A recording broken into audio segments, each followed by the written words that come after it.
There is a new undercover video exposing direct links between the Hillary Clinton campaign and outside groups promoting her campaign.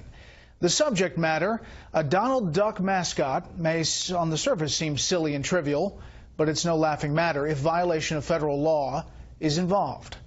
Chief Washington correspondent James Rosen joins us with the latest, including the White House reaction. Good evening, James. Bret, good evening. Lawyers advising the conservative group releasing these undercover videos say that Donald Duck agitators, if funded by an outside group but controlled in some measure by the Clinton campaign or the DNC, could have run afoul of the laws that govern public communications against a candidate.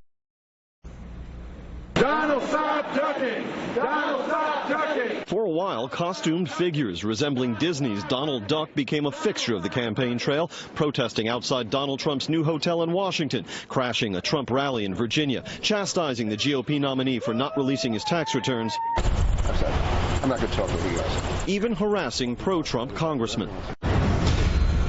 Now, in its latest undercover sting video, the conservative group Project Veritas Action presents a hidden camera confession from Bob Creamer, the consultant whose Democratic National Committee contract was severed after last week's Veritas videos, in which Creamer purportedly reveals the mastermind behind the Donald Duck's campaign. In the end, it was the candidate, Hillary Clinton, the future president of the United States, who wanted ducks on the ground. So by God, we will give ducks on the ground. So it's, wow. Don't repeat that thing. We originally launched this duck because Hillary Clinton wants the duck. Elsewhere, Creamer recounts to Brad Woodhouse, head of a progressive group called Americans United for Change, that the call relaying Mrs. Clinton's marching orders came from her deputy communications director, Christina Reynolds. Christina Reynolds calls and says, I've got good news and bad news. Good news is the candidate would like to have a mascot following around the duck.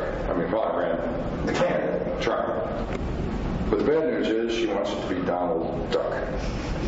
And that's because Sklar is an old Clinton hand. Yeah. He had gone to somebody of his who's one of her body people, and she had explained the idea of Hillary, and Hillary just loved it. The old Clinton hand, said to be influential in Mrs. Clinton's decision, identified only as Sklar, had helped orchestrate the Chicken George operation mounted against President George H.W. Bush in 1992.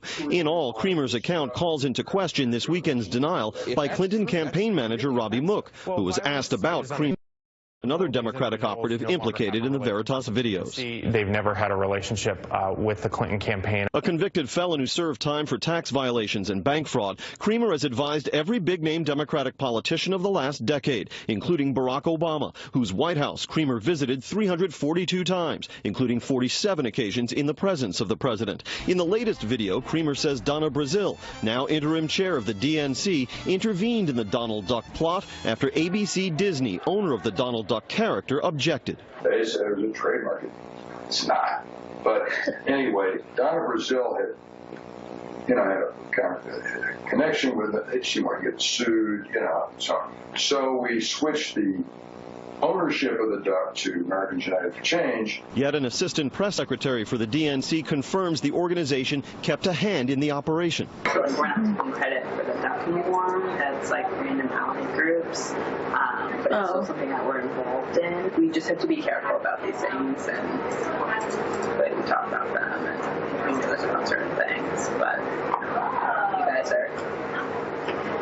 I trust it. It'll all be fine. Scott Fovel, fired last week as field director for Americans United for Change, also was seen tying the duck operation to the DNC. So the operation is to insert and get the duck message in there, if we can, or the extremist message, depending on, we have to clear this with DNC. Extremist? With Democratic National Committee.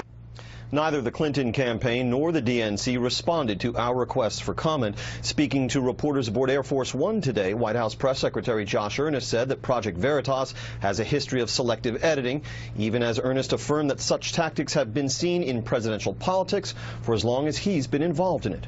Bret. Thanks, James. Joining me now, attorney Elliot Burke, an expert in election law. Being here. Great to be with you. First, let's go over the legality of this. You've seen this video, what this group alleges. What about the legality of what's happening? Are they breaking the law? Well, the first thing we need to look at is whether or not there's a public communication, and it's not clear to me from the video they put out that there actually is a public communication. That really means a paid political advertisement, so something in the newspaper, broadcast, satellite, something like that. Here, it looks like there just were protesters dressed up as Donald Ducks that had appeared, but I doubt the FEC would see that as a public communication. What about the interaction between the Clinton campaign, the DNC, and this outside group?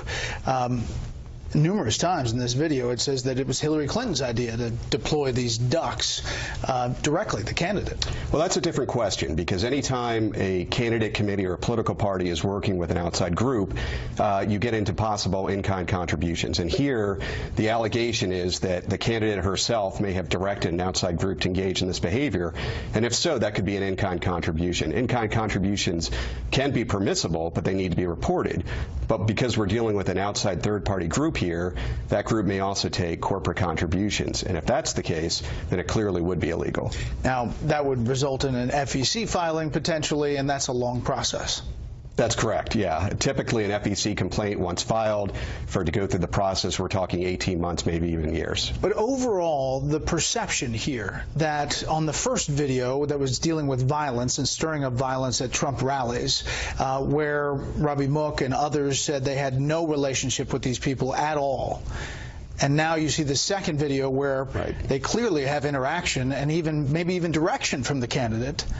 It's a different story on these two videos. It is, and obviously that's a question for the voters in terms of trustworthiness, but in terms of the law, if there was actual conversations about if there was knowing and willful violations, then yes, that could get into a criminal investigation.